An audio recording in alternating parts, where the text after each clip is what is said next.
thank all of you for coming for this initial meeting of the Equity and Diversity Committee of the Nashville's Continuum of Care.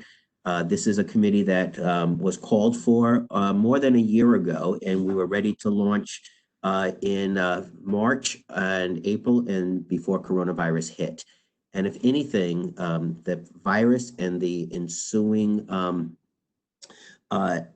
racial discord in our country around police brutality, about systemic inequities, have made this committee's purpose even more important than ever. So I'd like to begin by making a motion, which is required, that we approve the conducting of the meeting by electronic means.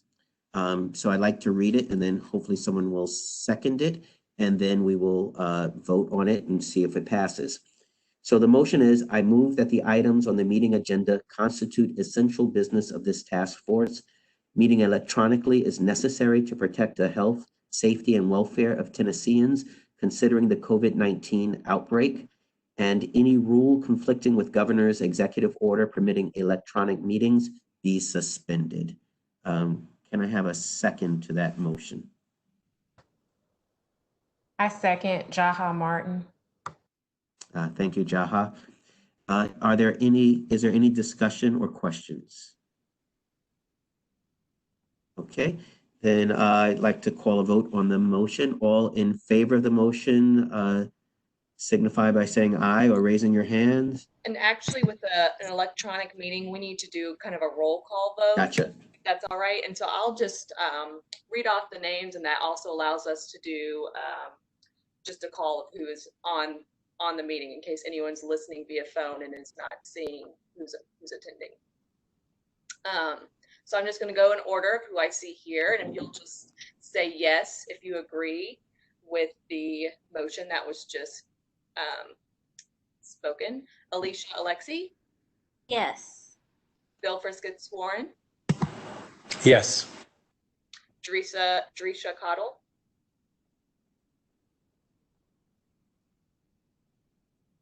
Sorry, Drisha, I couldn't hear you. Can you say it again? Yes. Thank you. And Julie Thacker? Yes. Thank you. And that is all the committee members. Okay, thank you. So I just want to just stick with the agenda and just say a few opening words, and then we'll have introductions, ask everyone to introduce themselves with the questions that we have there. But as I mentioned, this is really a pivotal time. It was exactly 30 days ago, I believe, when George Floyd was murdered. And it seems like years ago. So much has gone on. It's been an emotionally difficult and draining time.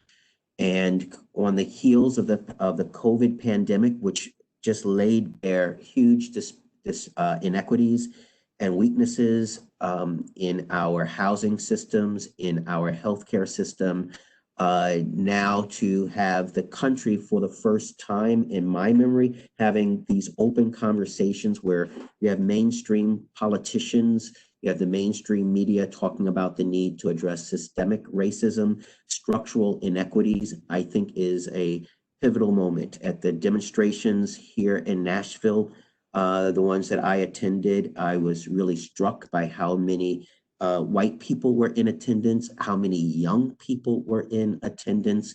And what I've heard from people who've been doing this work for a long time here in Nashville, that this is some of the largest demonstrations in recent memories.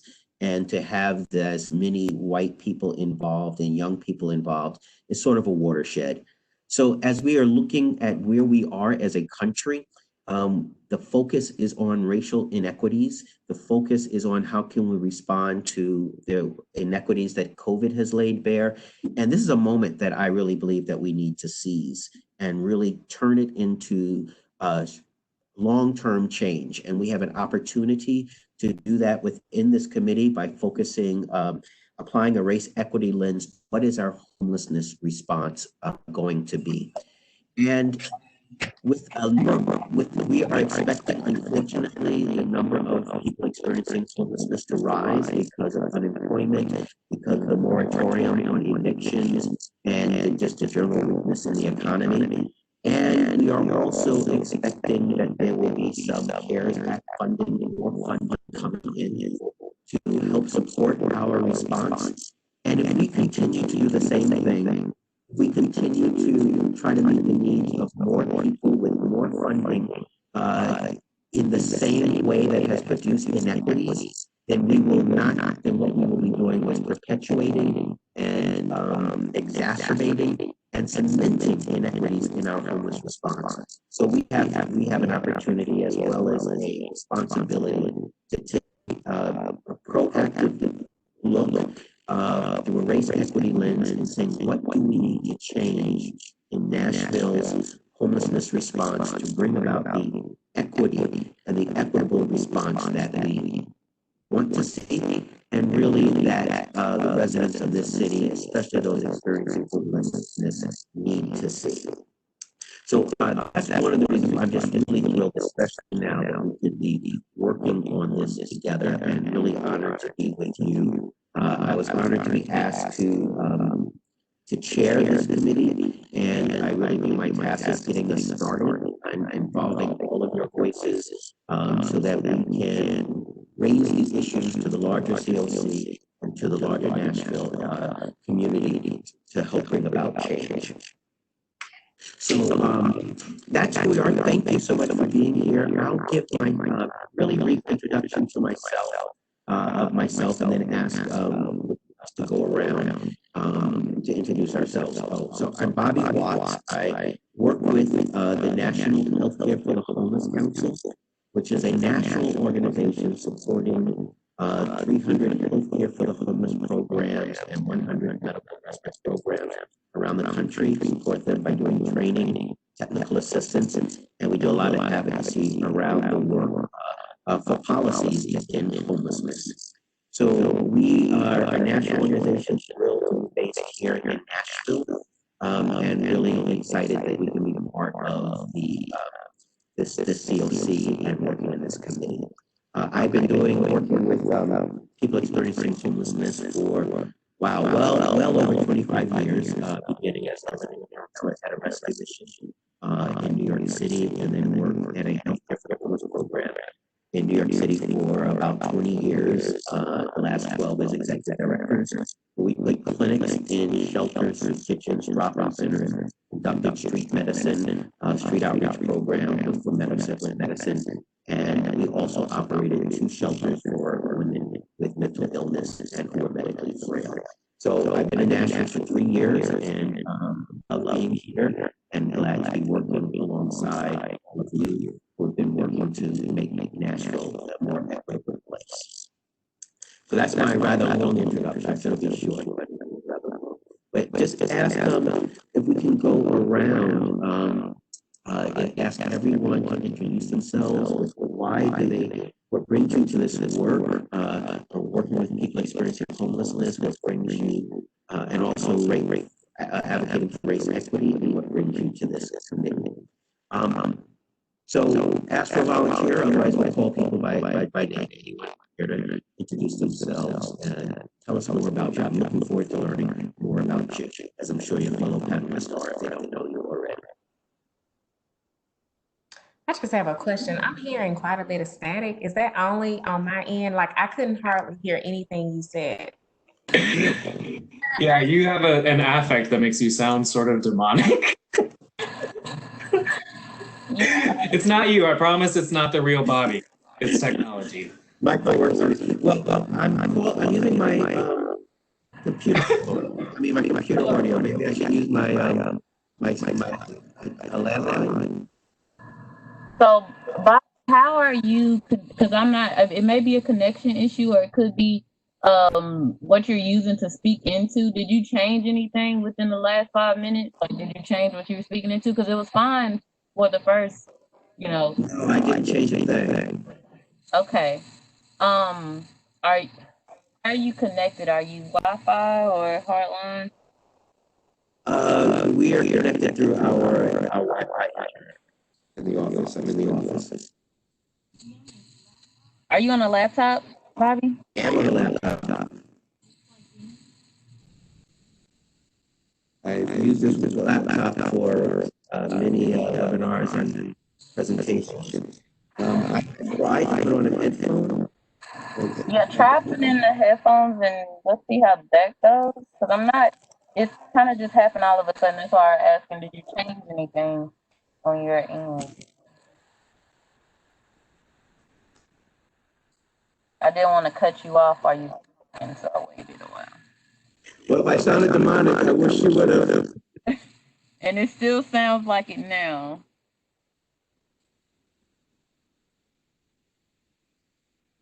How about now? Okay, yeah, it's still the same.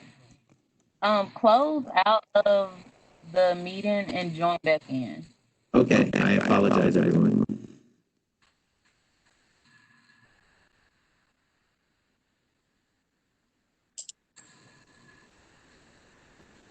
While Bobby does that, do I sound demonic? No. Yeah. Okay, that's great. I don't intend to. I thought I'd go first. I am not an official member of this committee. I work closely with Bobby, who you just heard from, who normally has a very sweet voice. I collaborate with him on some of our racial justice work at the National Healthcare for the Homeless Council, and he has invited me to this space to sort of help him stay organized and partner however I can be helpful. There is a rule we learned that two folks within the committee can't talk to each other about the committee unless it's like publicized. And Bobby and I are just going to be talking to each other outside of these meetings. So that's why I'm not an official member of the committee. So, hi, everybody. Nice to meet you.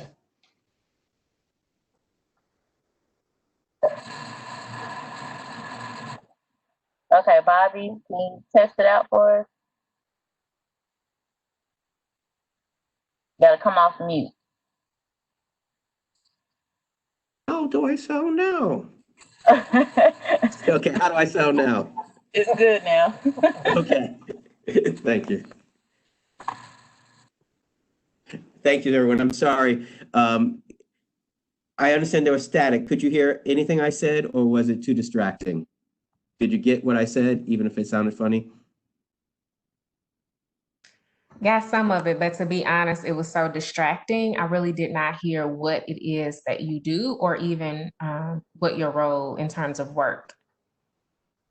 Okay, so I'll summarize it briefly. So I'm with the National Healthcare for the Homeless Council. I'm the CEO, and what we do is provide training and technical assistance to 300 healthcare for the homeless programs around the country and 100 medical respite programs around the country. And we also advocate for policies to end homelessness. So our members and the health centers are all over. There's at least one in every state. And we are based here in Nashville. And I've been working with people experiencing homelessness in one capacity or another for over 25 years.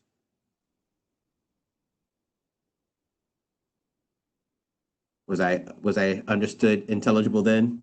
Okay. Yes. Thank you so much.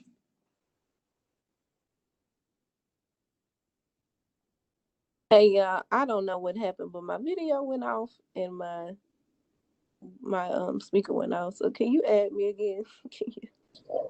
Yes, Jerisha, you're a panelist.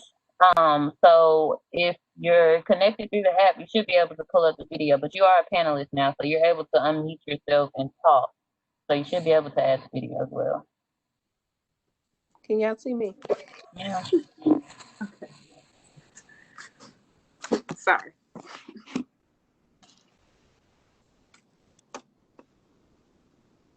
So Jerisha, do you want to introduce yourself? Can half of that conversation, I got disconnected, so I'm sorry. I'm Jerisha. I work at the Salvation Army with the women's team on case management.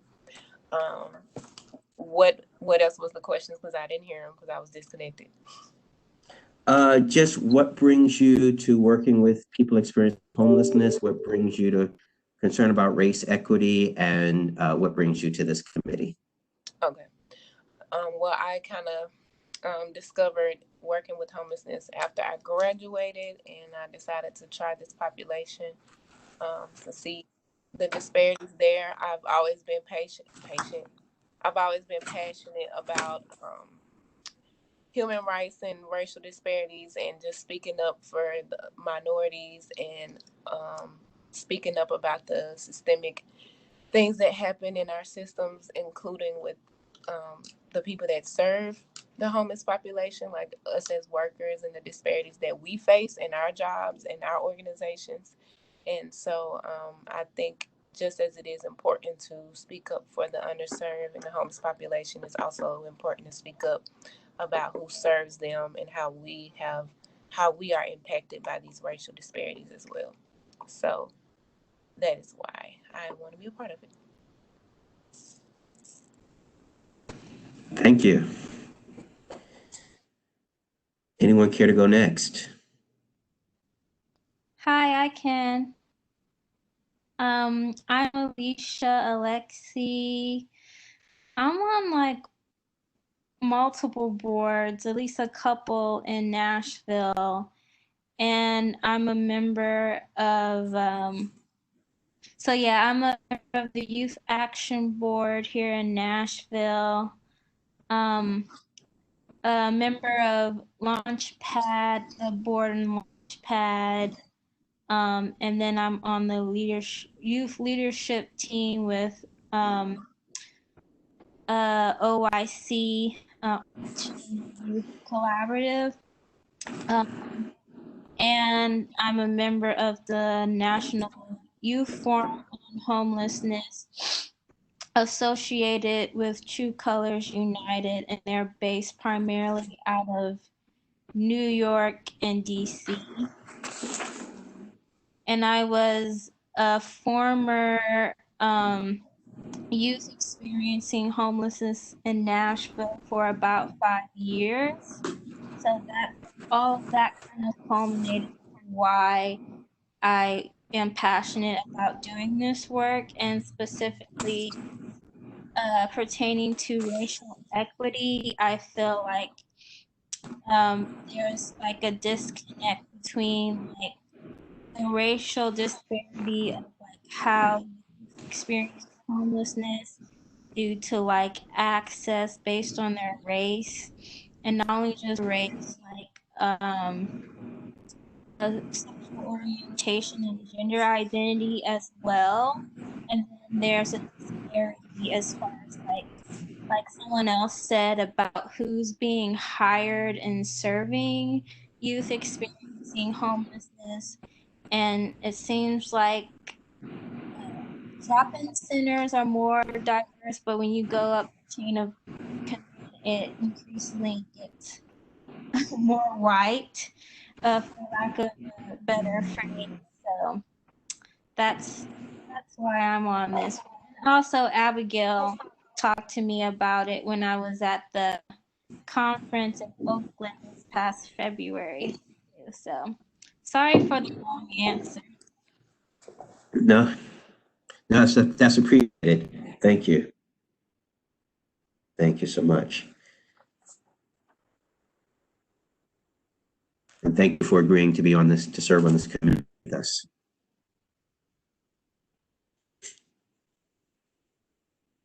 Anyone who would like to go next? I can go next. Hi. First of all, if you noticed me playing with my computer earlier, I apologize if that was distracting. I was killing a spider that got on my desk, so that was pretty horrifying. I'm Julie Thacker. I work with Metro Public Health Department. I've been in public health in Nashville for about a decade, and before that was a teacher. The current initiative that I work on is ending the HIV epidemic. And originally, previously was in a role working in behavioral health around diversion from the criminal justice system, where there was for persons who were in mental health and behavioral health crisis, but there's a lot of intersection with people experiencing homelessness in that group. But I wanted to stay engaged with this work, even though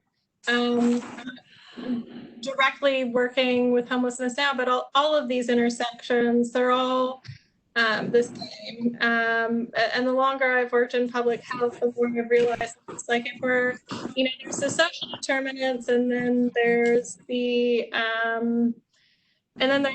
personal individual level traumas.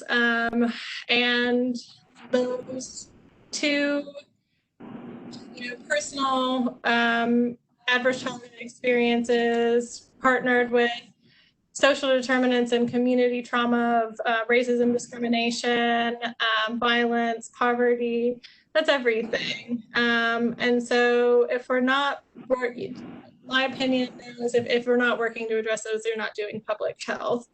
And so coming into the ending the HIV epidemic role,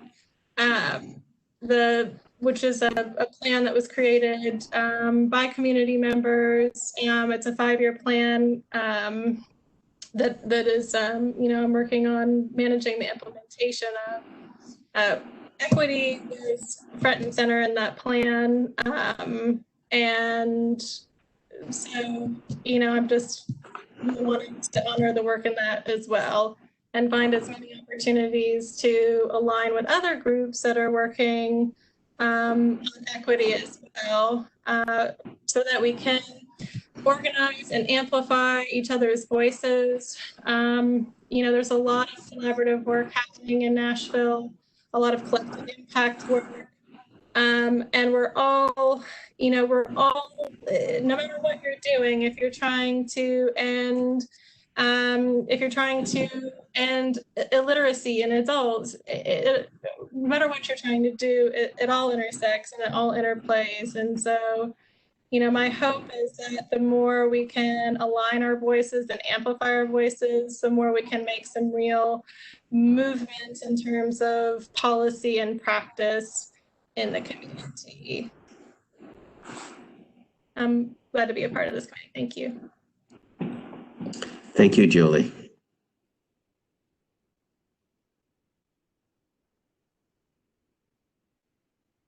Okay. Who would like to go next? I can go next. Hi, I'm Jaha Martin, and I am a social worker with the VA Hospital Homeless Program, and I currently work with our coordinated entry. And what brings me to this work is that I do feel like it's a calling that I have, and have been doing it for quite some time, and just am committed to really looking at how we can have more equitable access for all. I'm under the belief that we're all humans and that we all should have the same rights and privileges. And so how can we impact systems in order for that to happen?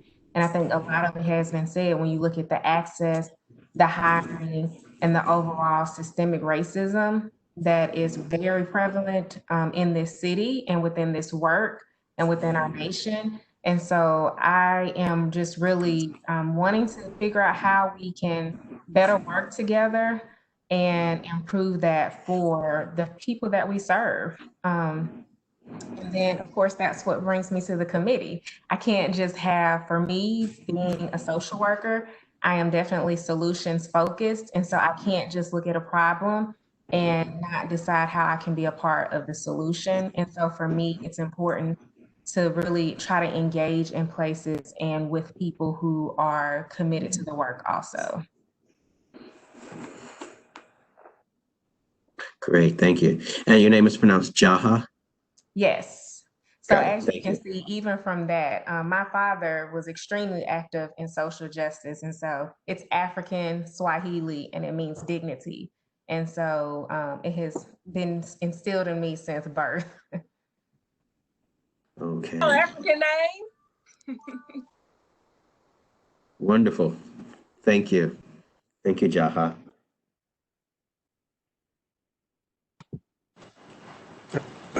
Maybe last. This is Bill. Hello, everyone. I was called to this work gosh, some 30 years ago when I was a graduate student at Vanderbilt.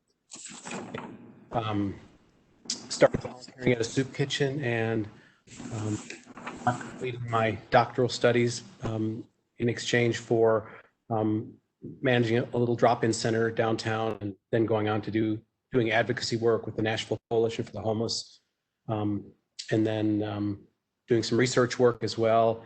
And for 10 years, I managed the Healthcare for the Homeless project here at the downtown clinic. And now I'm working at Park Center, where I help nonprofits develop affordable housing for adults and emerging adults who live with mental health and co-occurring substance use disorders.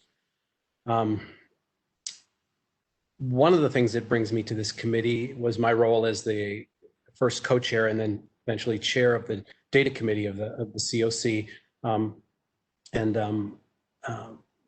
We compiled some data and put together some materials that are included in those that Bobby referenced earlier. And so that's kind of a direct link there. When I also think about why I'm here, I'm reminded of a quote getting pretty famous now, I think, by Esther Armah, the Ghanaian playwright and talk show host that coined the term emotional justice. She said the work of Black people is to heal, and the work of white people is to dismantle racism. And I feel like I'm here, Bobby's invitation to center the healing of my Black siblings and other people of color while staying on top of the white work that I need to do and will need to do for the rest of my life. And that is confronting implicit biases, working on those, calling out others who perpetuate racist behaviors, and then perhaps most germane to this group, participating in larger efforts politically to change policies that negatively impact or harm Black people and other people of color, especially in this case, our siblings who are experiencing homelessness or who have experienced it at some point in their lives. I'd also just like to thank Alicia for her comment about intersectionality, because this is race, this is gender, this is transphobia, Islamophobia, adultism, ageism. There's so many things, capitalism, so many things that converge to conspire and to harm and to kill. But I'm very grateful and humbled to be with you all.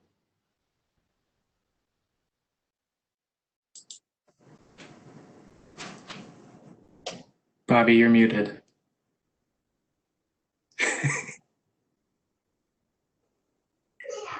Nope. Okay, thank you. Thank you, Bill. And Bill will kind of walk us through some of the data that came from the data committee in the report, which was there in a little bit. But Abigail, do you want to, and Kenya, do you want to just tell us about yourselves as well?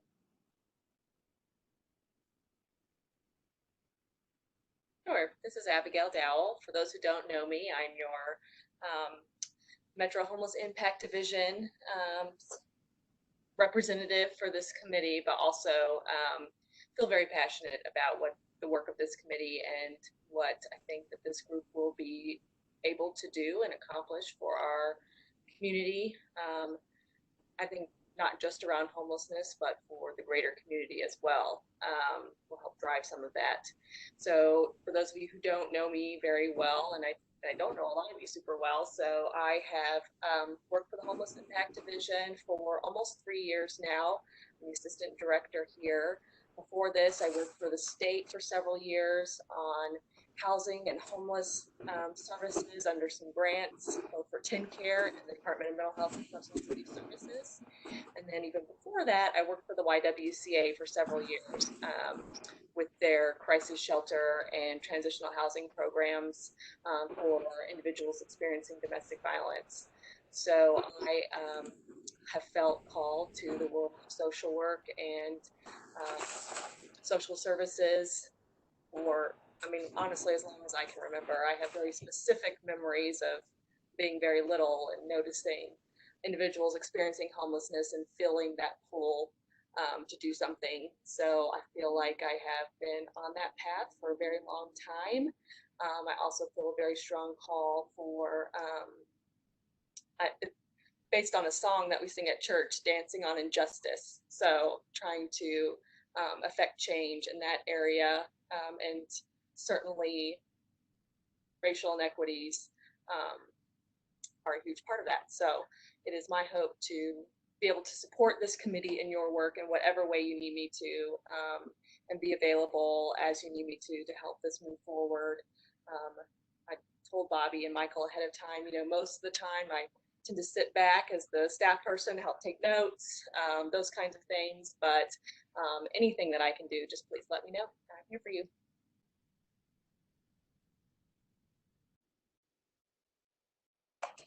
Thank you so much, Abigail.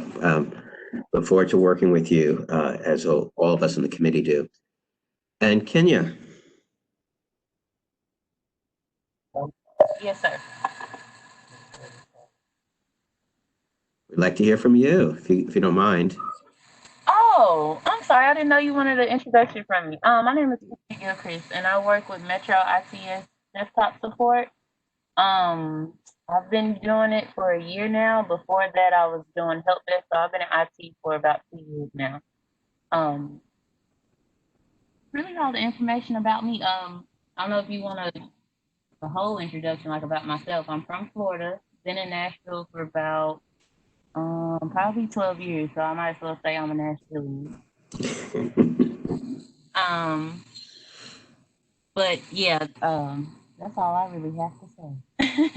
Okay, thank you. And your name is pronounced Kenya, is that right? It's actually Kenya, but it's really Kenya. Thank you. I just say Kenya. Okay, but I'll try to say Kenya. If that's how it's supposed to be done. Sure. Okay. Well, thank you, everyone. It's good to get to know you a little bit, and as we work more, we'll get to know each other more, and I'm looking forward to that. We're going to end our meeting on time, and maybe even a little early. But the next on the agenda is it's so important that we, when we are doing this work around race or any work, that we understand, to make sure that we're using the same terminology, or at least that we have the same understanding when we use the same words. And I've been part of committees and task forces where people are coming from different disciplines, meeting for months, and then realized we were talking past each other because we had different meanings when we say things like case management. Means one thing in healthcare, another thing in housing services, and so forth. So it's really important, I thought, that we take a look at glossary, which was submitted. Now, this is from Spark, which is a multi-city work focused on creating and supporting anti-racist communities in their response to homelessness.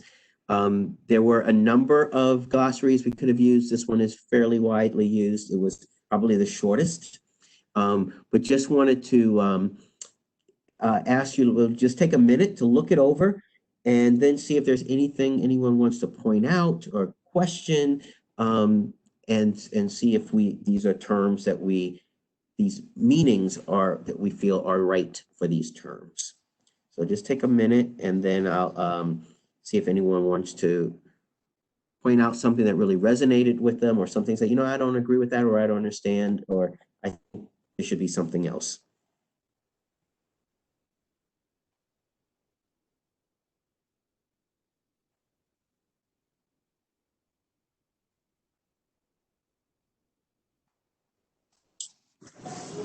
This is Michael, and apologies today and for as long as we're working from home for my children. They will interrupt me constantly. This is the reality we're living in now.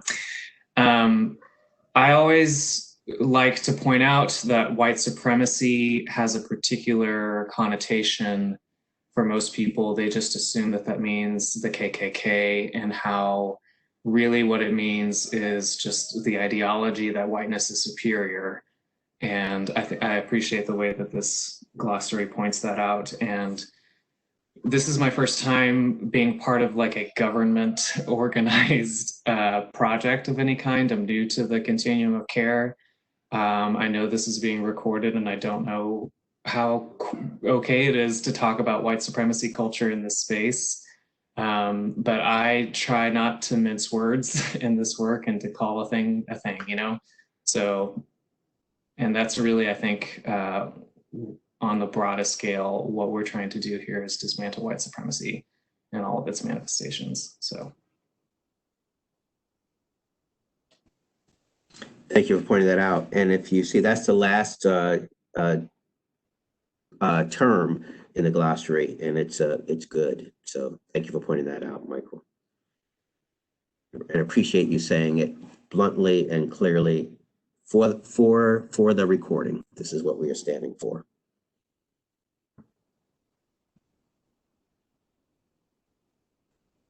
Anyone else want to comment on any of the terms? No, I agree and appreciate Michael's comment as well. I have been in some conversation over recent weeks with some clergy members through my denomination and around racism and how it has impacted their work. And what has been interesting is our bishop, who is white, wrote a letter around white. He actually used the term, which I'm not a particular fan of white privilege. And what happened is that many of people who were white did not get it, and they accepted it as privilege being more so socioeconomic and not looking at it as race-based. And so what I have found is when the term white supremacy is used, that it definitely, of course, some people make it extreme to KKK, but I also think that it hits home better a little bit than just using the term white privilege. And I know for me, what really stood out is just the first word, equity. I do think that if equity was more broad, then we would have way less problems.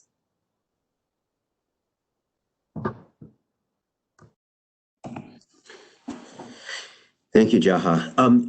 And the term as it's here, white privilege in the glossary, does that seem satisfactory to you?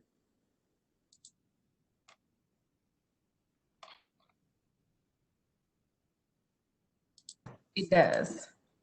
Yeah, yeah. I really like the phrase, the last sentence, those who experience such privilege are often aware of it. And that's true for almost any privilege, unless you're conscious, but especially in this society, white privilege, people get it, and because it's assumed and it's just there for the whole life, they don't realize it, just as a fish doesn't realize it's in water, because it's been a given. Nothing to talk about, nothing to discuss. It's the air you breathe, the water you swim in. Thank you. I agree with what everyone has said. I think this is a really good glossary. I was just reminded of, the visual that we often use in public health. I don't know if it's common to other fields as well, around the definition of equity compared with equality. If you've seen, either the children standing, trying to look over, or the bike, which I think is even better, because the bike looks at inclusivity more broadly than the looking over the fence. And I just think, the more we start to communicate these terms with people who do, I think we're still so struggling to communicate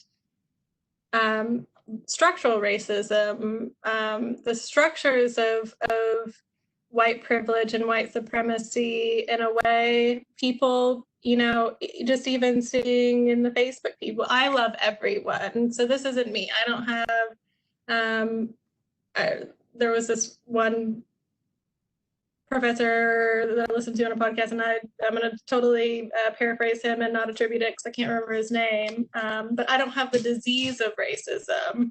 I'm not infected with that because I don't feel that way, and just not able to move from that individual level to understanding these structural benefits. And I just think, you know, that's just part of, I guess, what Bill referred to as the job that we have, is to, you know, learn how to communicate this in a way, in a metaphor, a visual way that helps people understand better.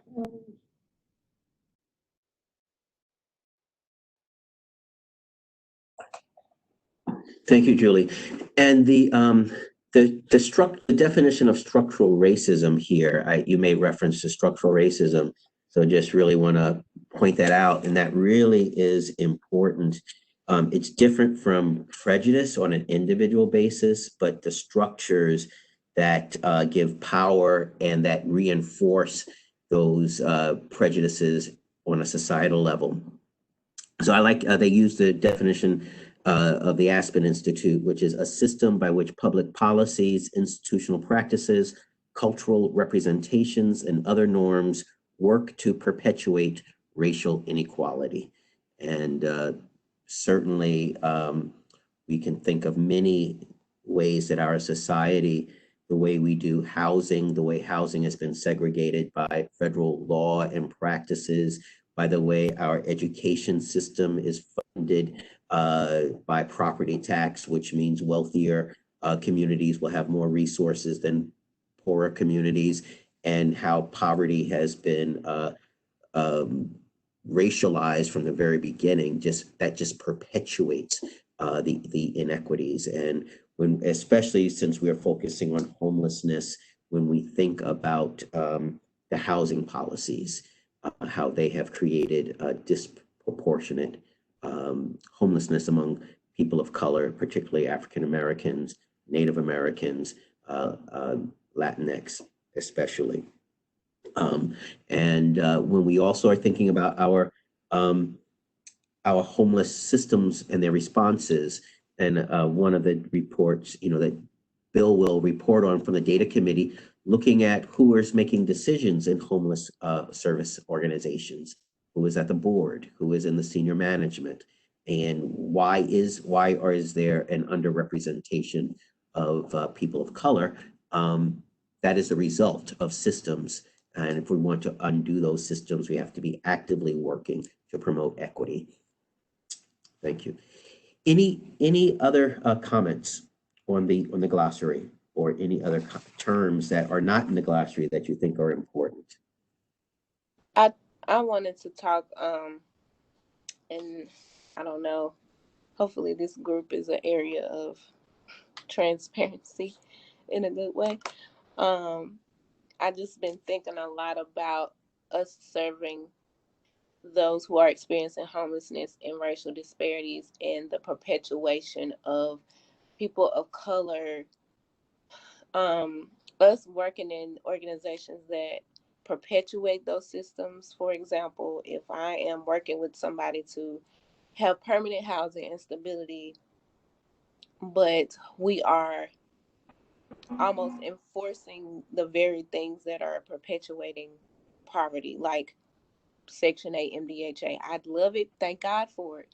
But that is a system that continues to, gotta choose my words unwisely, but I feel like you all know what I'm getting at. Like, it's a system that bounds every, like, targeted that population because they know what is there and how to keep that confined. And then we're sending them to these organizations such as where we work and say, here, I'm coming to help you, but you're pushing them back into poverty and teaching them to depend on these things when we should be setting them up for success to get out of it. And so I think that's I don't know which definition I want to say, network impoverishment. It's a lot of them that fits into, but I personally think that's a conviction of myself to say, if we're going to serve these people, let's stop pushing them into the very things that hinder them from getting out of poverty. Did I make sense? Okay. Made sense to me. I don't know if everyone has seen the Spark report, but there is a quote in there, and they're quoting someone else. I don't remember who they're quoting, but the phrase is stuck with me that a bad system trumps a good program every time. So we could have a good program, but if then we are putting people back into systems that perpetuate inequity and racism, then we will have a hard time really addressing homelessness. So we really have to look at the larger systems, even as we're trying to work within the homeless system as well. So I appreciate you mentioning that, Jerisha. Can I include thing? It's Please. probably like implied in basically most of the definitions, but inherent bias when it comes to race and access, not only to housing but healthcare. I think of there's multiple examples, but like when it comes to a Black person needing access to healthcare, and talking about like their symptoms, and like a healthcare provider, someone working with them will naturally assume that like they can, what's the word I'm thinking about, or trying to say, that because of the melanin of their skin, like they can like withhold, I can't think of the word. I'm sorry if I'm not making any sense, but like maybe their symptoms because of their race may present differently, and therefore their issues are not taken seriously. So I think about how I saw something on 60 Minutes about like this woman went into the emergency room. She told them about having sickle cell anemia and that she was in pain and crisis, but they failed to treat her because they thought she was faking. I think of the teacher in New York who was complaining about breathing problems, and the EMTs drawed it up to be like she's just having a panic attack, but she was having symptoms of COVID, and she ended up dying soon after. So I think this can be applied to homelessness, because it's this inherent bias that like Black people can't be trusted for their experiences and what they're dealing with, and then they're just kind of pushed off. And not just Black people, but people of color. And it goes down the line when we're talking about queer Black people and XYZ. I don't know if I'm making any sense. Sometimes I feel like I'm saying something, but it's coming off differently than what I intended. So that's inherent bias. Yeah. You made a lot of sense to me. Thank you. Bobby, on the question of what may be missing, I know we need to move on, but I'll say quickly, I'm thinking a lot about how so many white people, young white people, are new to this work within the last month, as being open to racial justice and scrambling in the personal work of being anti-racist. But so much of that can be really performative and come across as like the white savior. And so I think we just need to be careful making a distinction between white saviorism and being a true white ally or accomplice. And so the term that relates to this is the idea of mutual interest to me, which is that everybody benefits from a more equitable world, that white people also benefit from racial justice, and that we have a stake in this too. It's not like we're just trying to liberate Black people as if we are the saviors, but it's that everybody has a stake in this. We have distinct roles, but we all have a stake in this. So mutual interest is the term. I don't think I defined it exactly right, but. Thank you, Michael. Yes. I wanted to say thank you, Michael, for that, because it is, especially as a person with lived experiences with this, and seeing other white people that are literally in agreement or understanding of mutual interest, and I never seen it that way, as in you mutually want this problem to be solved, but we have been trained for so long that, oh, you just want to be the white savior, and moving that lens is important for us as social workers and speaking that. So I want to say thank you for explaining that and to help us. And I think that will help us as social workers that have been through that see it in the right lens. Like, hey, I get it, and this is what it is. I'm not trying to be your savior. I'm trying to ally with you. So I appreciate that. I'd like to concur with both of y'all about adding that in, and I wanted to go back to Alicia's point too, and make sure that doesn't get lost, because I think you're talking about cultural humility, if I'm correct, and what you were saying, and I think that's really important and maybe something worth adding to the glossary as well. So Alicia, if that's correct, it means just being the person who's going to engage with the person and in their services, trusts the expertise of the person living their experience. So, and has to have awareness of their own implicit biases in order to be able to do that and be humble in providing those services to their clients. Yes, exactly. Great. Great. Thank you. Thank you, everyone, for reflecting and adding to this glossary. So hopefully we will remember these terms and what we mean. We will remember the additions. And I skipped over one part on the agenda, which I'm going to go back to and ask Abigail if she can kind of give us a quick overview of how to COC's committees operate and what are our limitations. I didn't want to hear, well, let me stop. Okay. Well, so what are our limitations? Abigail, can you brief us?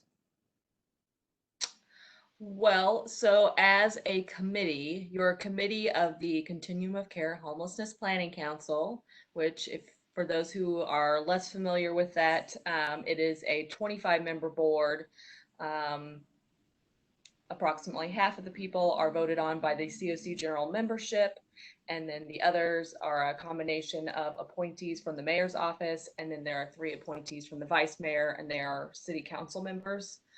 And then that body is the body that, the planning council is the body that typically makes most of the kind of final decisions for the continuum of care, as far as who receives the HUD Continuum of Care funding each year. So there's a group that does all the rating and rankings, that's the Performance Evaluation Committee, and then they provide that recommendation to the Planning Council, who in the end will vote to determine that that is how the funding will be distributed. That's an example of kind of how that process works.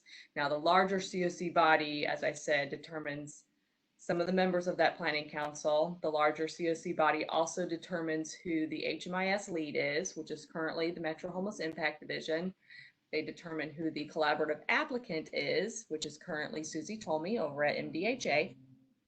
And they determine the COC charter, which is kind of like our standard for the committees and the planning council. So they are the ones who vote on that. There's actually a charter committee that puts together recommendations for the charter and drafts that, but then the entire membership body votes on that. That's a very rough explanation of how all this falls together. It gets kind of complicated. Happy to do some drawings at some point if you would like me to. But that's kind of the basis. So committees themselves provide recommendations essentially to the planning council for policies that you would like to see us move forward, for things that maybe you'd like to see in the charter, because you see that that's something in there is inequitable, I think for things that you would like to see other committees help work on, because there's about 19 of them. So there's a lot of people working on a lot of different facets around homelessness.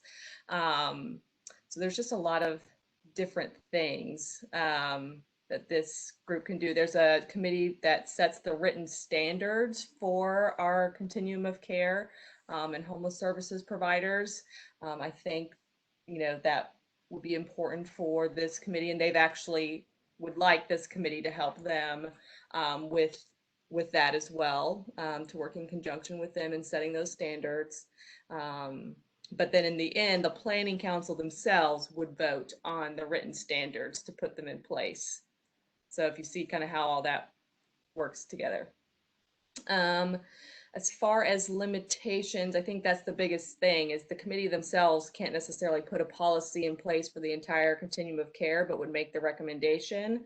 Now, I would say, as it stands and has worked previously, the planning council is generally trusts the committees that come forward in their work. Now, they may have questions and want some clarifications before they pass a vote on something, but it does seem that, as a general rule, they trust committees to have the expertise and to be the ones who have been doing the work and done the research and things like that. So if that kind of gives good basis of how that goes, we generally, I can send the charter out to anyone who would like to see that. Yeah. Okay. Do you mind if I ask a quick question? No, please do. Is there in the charter and in the for the COC or for the planning council? I know with the COC, it's just kind of like, if you're interested, you can join. Is there any guidance on representation? Like, I know there's a certain number of people with lived experience of homelessness, but is there any guidance on representation of demographic diversity? So people of color, other lived experiences, LGBTQ. Is there any kind of guidance around that? I'll tell you no.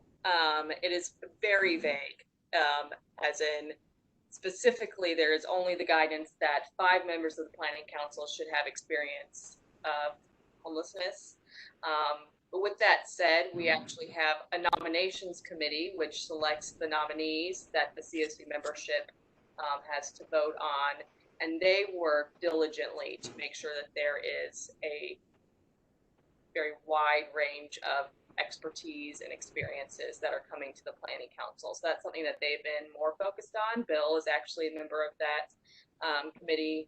And so I think we'll be seeing more of that going forward. But I definitely think that that is something that this group can put forward to the charter committee and the planning council as something that they'd like to see more set in place. Now, I will say this charter was put in place with the idea that there would be eventual bylaws and other policies and procedures, and that work just hasn't happened right now.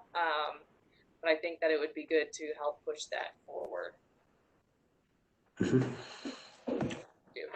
Thank you, Abigail. So I've heard at least 2 things that we could, and future meetings, probably even the next one, we'll think about what can our work plans be, or what should our next actions be. But I heard at least 2 things, that the written standards committee asked for our input, and we can also make recommendations around diversity, around what should there be more guidelines of diversity at various parts of the COC, of the Homelessness Planning Commission, of committees, and so forth.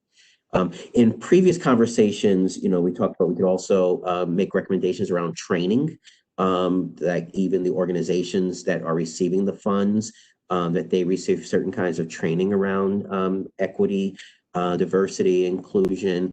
So we have a wide range of things we can give advice and make recommendations on.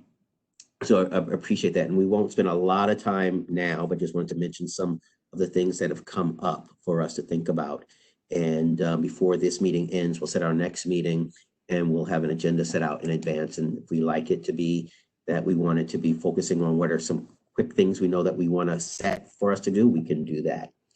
But like us now, Bill, I didn't really discuss with you how much time do you need, but is 10 to 12 minutes enough to walk us through the data, the report, and how that led into this committee? Sure. Yeah, I think that'd be fine. You all have the have the written summary that we submitted with our collaborative application to HUD this past year, so I don't need to go over every last detail.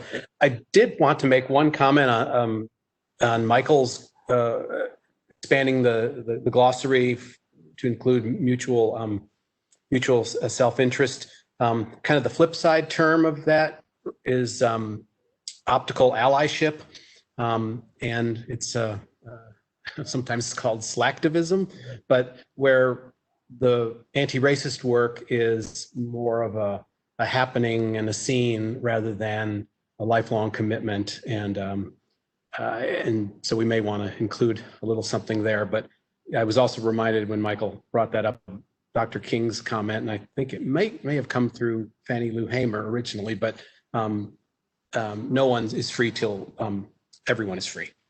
It seems to sum up that term well for me. But does everyone have the let's see, what is it? It's the first document, I believe.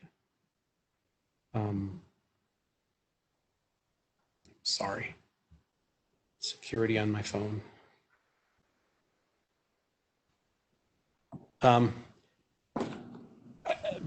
Just a 30 seconds or so of background.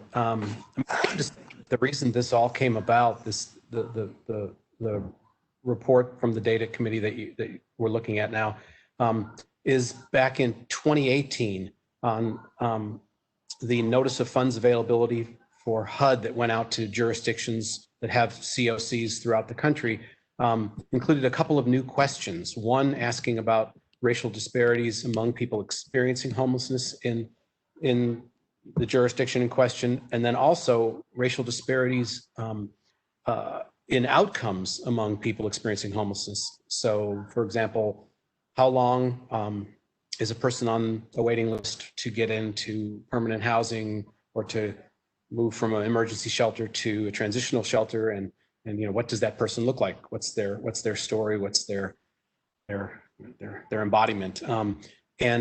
Frankly, like a lot of municipalities, Nashville just kind of said, "Oh, HUD caught us on that one," and what do we do? And the COC's planning council was frankly a little slow on the pickup in terms of doing something. So the data committee didn't exactly usurped the responsibility, but we said, hey, no one's claiming this, and we need to look at this. We should have been looking at this. This is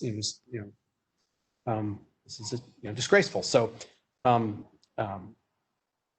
But unfortunately, the planning council said, absolutely, please take it. And so what we were charged with was to look at 4 things, 3 of which we did and 1 of which we have yet to do. And one was that first question of HUD's that has to do with racial disparities among people experiencing homelessness in Nashville. And that's what that first paragraph in this document speaks to. Kind of acknowledges that 28% of all Nashvillians are Black, according to the data collected by the Bureau of the Census. But for the year in question that we were reporting to HUD, our point in time count, that annual head count that we do once a year, found that 48% of those in emergency shelters were Black, and that 44% were in transitional housing, and that 34% of all unsheltered Nashvillians, that means people sleeping outdoors in cars, places not fit for human habitation, So a great, profound disparities there. If I guess that you could, I don't know if this is even a good way to say it, but if we had equity now in Nashville, no more than 28% of our homeless population would be Black or African American. And we don't want it, we wouldn't want it to be that high, of course, but just kind of from a kind of crude statistical standpoint. But instead, the numbers, the percentages are at least 50% higher than found in the general population.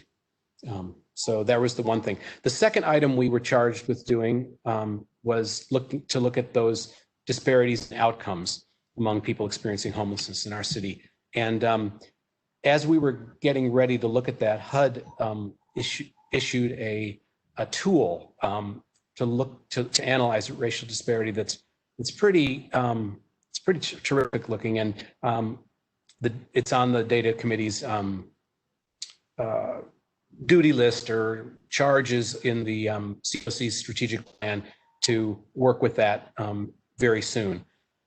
The third thing, and Bobby alluded to this, that we were asked to do is to look at the volunteer leadership of at least the nonprofits within the COC to see what the people who were making decisions about the big important things looked like. And there were, of the 37 COC member agencies that are profiled in the nonprofit database called givingmatters.com, where the races and ethnicities of board members are enumerated. 79% of those people serving on boards of those 37 agencies in Nashville were identified as white. Not quite 21% were African American.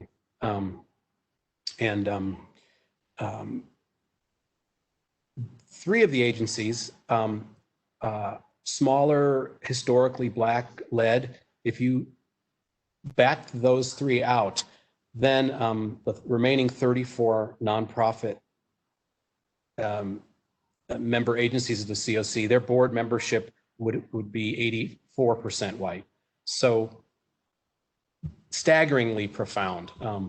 I think the Salvation Army has 40 some board members, and all but 2 are white, I believe. Park Center, where I work, 25 board members, maybe 3 people of color. Room in the Inn was the shining star, and they were well into the 70s in terms of the whiteness of their board of directors. So that has to change. We'll talk about that in a minute. And the last thing that we talked about, and I'm losing my screen here. Sorry, y'all. There it is. We developed a workforce survey, and we're fortunate on the data committee to have, and she's also on the planning council, a demographer at Vanderbilt named Beth Shin, who has done pioneering work in homelessness, housing, and extreme poverty for decades. And one of her graduate students is a woman named Molly Richard, who helped develop that glossary for the Spark initiative, but who also did a lot of that research as a student. And so we have some great expertise of that sort. Bobby reminds me that homelessness is its own form of expertise, as is Blackness and et cetera. But so that's but with their guidance in particular, because we developed this survey to look and see what the faces of the people saying welcome at our agencies were telling people was awaiting them there. And we sent out probably 500 surveys, but we got responses from 128, and 80% of whom identified themselves as white, while only 14 selected Black or African American as the one racial designation that best described them. Slightly more than 3% of the respondents identified themselves. The words that we used for the survey were as Hispanic or Latino, Latinx.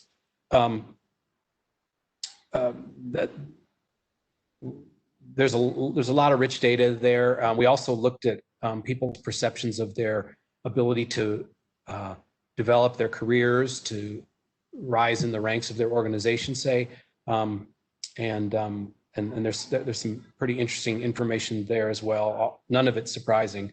I don't see it here, but we looked at at percentages of people by race who were in senior leadership, executive management, and as you might guess, that looked a lot like the information on the boards of directors. Very, very few Black people or people of color at the top, or even in kind of that senior management level of the agencies within the COC. That included governmental agencies as well for the staff survey. None of this is surprising, of course. We knew kind of in large part what we found, but we felt it was really important to document with some rigor these things so that we could approach the Planning Council and say, we think that this needs to be front and center for the council, and the creation of this committee was one product of that. But we also suggested that the COC and this committee, by implication, look at the kinds of things Bobby talked about, like trainings, anti-racism training, anti-oppression training for the COC's membership as a whole, for the agencies that comprise it, and the developing of some policies that might lead to training and actual enacting of equity being qualification for funding, or impact how funding applications for COC dollars are scored. I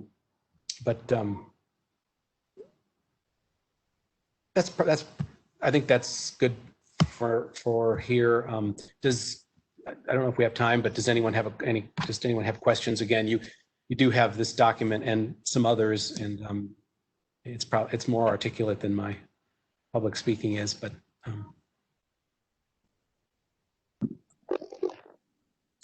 Thanks so much, Bill. Any questions on anything Bill said or the documents? Oh, Bobby, the demon voice is back. I did have a question. Am I doing it too? I have. Yeah, Great. Maybe I should try. So Bobby and Michael, you guys, mine is doing it as well, huh? It's doing it? Yep. Not as bad. Okay. Michael, Bobby, can one of y'all speak? Testing. You're fine. Okay. Well, I have a question for you while Bobby reconnects. One thing I've learned working with national organizations who are doing this work is that there's something about when we're talking about disparities data, comparing everything against white people's experiences and outcomes, because that serves also to center whiteness in this work. And I'm just curious about how we can do something different. I mean, comparing, the Black experience to all different groups, for example, could be a way that may be different around that. I'm just curious in the data sense how we can get away from centering whiteness. And that reminds me also, even the term people of color can be problematic in as much as it just means not white. And then again, that just kind of means you're just comparing things to whiteness. I've taken to the term Black, Indigenous, and other people of color as a way to kind of recognize the distinct experiences of Black and Indigenous folks, especially in homelessness. But I'm just curious if the data committee has had any conversations about those things.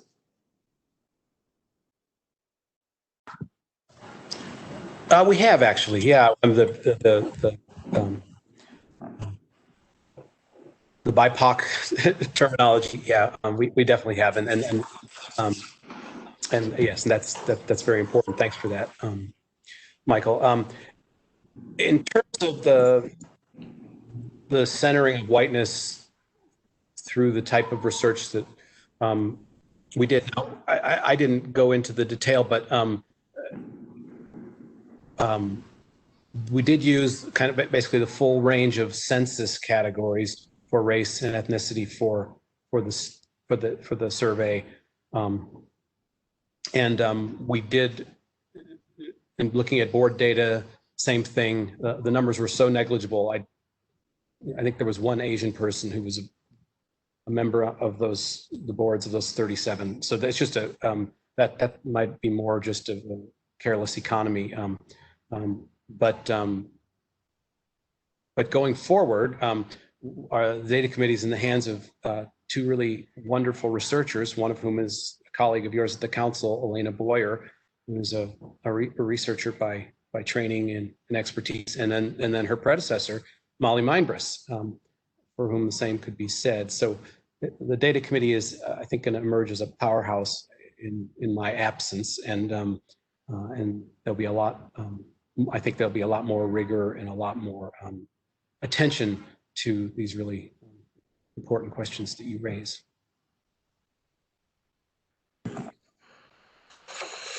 Well, thank you, Bill, for your work on the data committee and for joining this committee. Just really appreciate that. Do I sound normal again? Okay, yeah. I just want to ask you two quick things from the data and just point out, are these the kinds of things that are significant that we might want to delve into more? But just skimming it through quickly, I noticed two things: the difference between Blacks and African Americans, or African Americans and white. One was no exit interview completed. It was about 18% for African Americans and 9.8% for whites. And then the other one was rental by client with no ongoing subsidy was about 12% for African Americans and 9% for whites. So I'm interpreting both of those as more negative experience for people experiencing, for those who are African American. Is that accurate? And are those significant, like, important things? Thank you for pointing it out. I just must just bypass that. I was reading the report on my phone while talking, and that probably wasn't best. Definitely negative. Statistical significance, I don't know, but it's enough that the fact that it is, it's wrong, that it's the way it is. And in the one case, that was it was a 50% disparity, or was it 100? What was the first one? The first one was 18.4 versus like 9.8%. Yeah, that's very glaring. And I forgot to everyone that we also looked at this data we're talking about is HMIS data. So it's data for Nashville that we're drawing from, and just to establish something about disparities within with respect to outcomes in terms of services. Access to the case obviously was many in there. So okay, that'll, I think, going forward, digging into that type of data will be much more central to the work of the data committee, particularly because it has, again, that scholarly expertise that it's only had some of, but now it has quite strong suit. Mm-hmm. Okay, thank you. Mm-hmm. Thank you so much. We are near the end of our time, and I really do want us to end on time. So one of the things is we need to look for in the future is do we have the representativeness, the inclusiveness, the expertise, the backgrounds that we want on this committee? Abigail, I know there were a few people who could not make this meeting that are on the committee.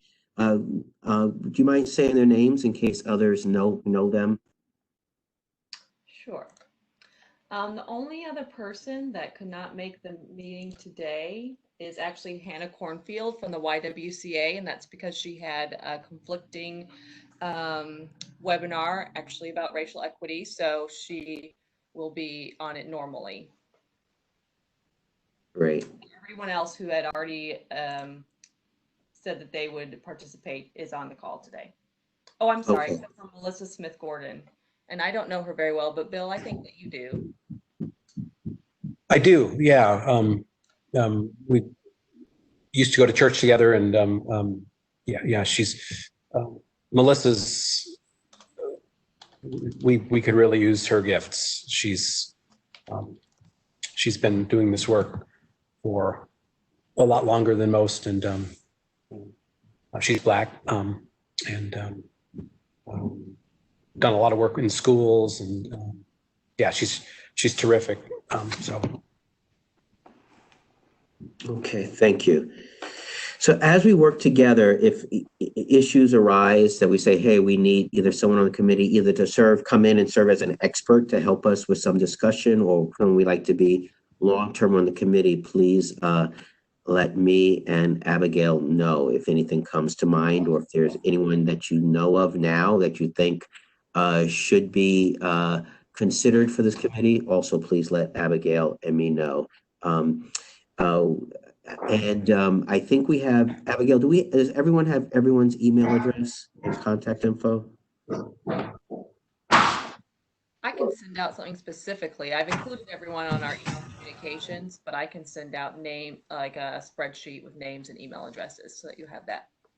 Okay, thank you. Does anyone object to that being put on that spreadsheet? Okay, hearing none. Okay, that would be great. And the last thing to do is just need to talk about meeting regularly. And not even so much a date right now, because I think we may have to do that via a doodle poll or something. Frequency of meetings. As we are getting started, my thinking is we would try to meet every month. It may be hard in the summer with we need to change it, but trying to think of frequency once a month till we get momentum. If that seems too much or not enough, please say so out now. But I just wanted to have a quick reflection on that kind of frequency of meeting. What are your thoughts, Abigail? How is that? Is that for you as staffing and for the IT support that we need? Is that too frequent or about right? Or well, actually, just this came out yesterday evening. The governor did not extend the executive order that will allow public committees to meet virtually. So we will not be able to conduct this meeting virtually in the future. We will have to meet in person.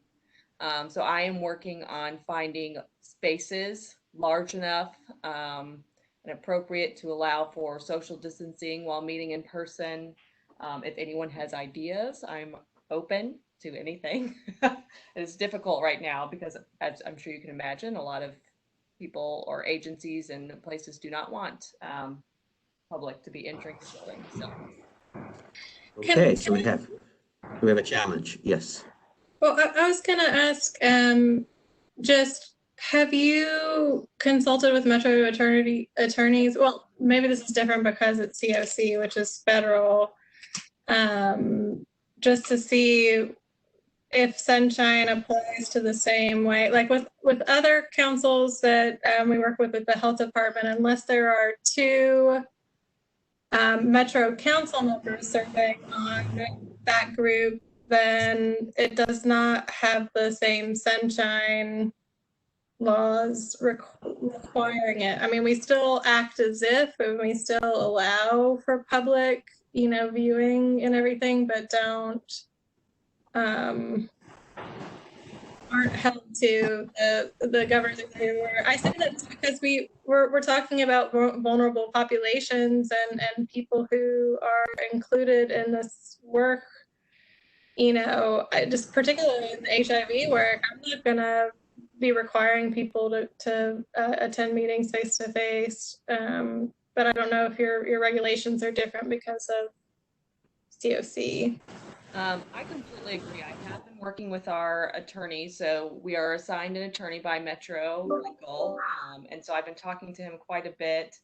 I've asked him that specific, well, not completely that specific question, but I've asked him if there's any room for the actual committees to not have to meet in space. He doesn't think so. I can ask him specifically about what you mentioned about the sunshine laws, Julie, but if you have one of the attorneys that you all work with that understands this better, that I can connect them with Derek, that would probably yield the most productive results, I think.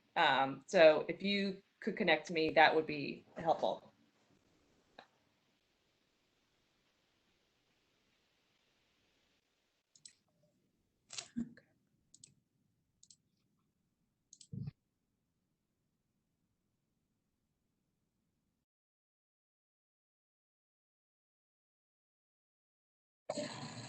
Did she get disconnected? I think she had to leave. I think she was signifying bye because she had to get off. Oh, okay.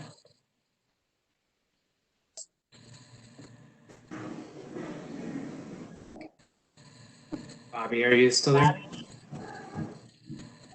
I was saying, so that was so profound, what I said. I don't think I can repeat it anymore. But I will just say thank you so much. We're at the end of our time. Be working with Abigail to see if there's a time, a space that works in the next month. If not, at least we'll be communicating by email so we can keep our momentum going.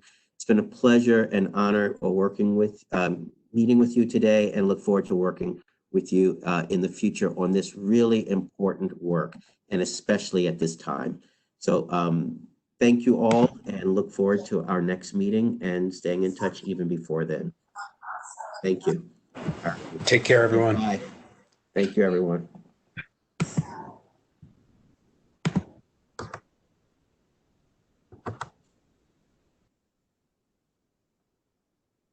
Thank you, Kenya.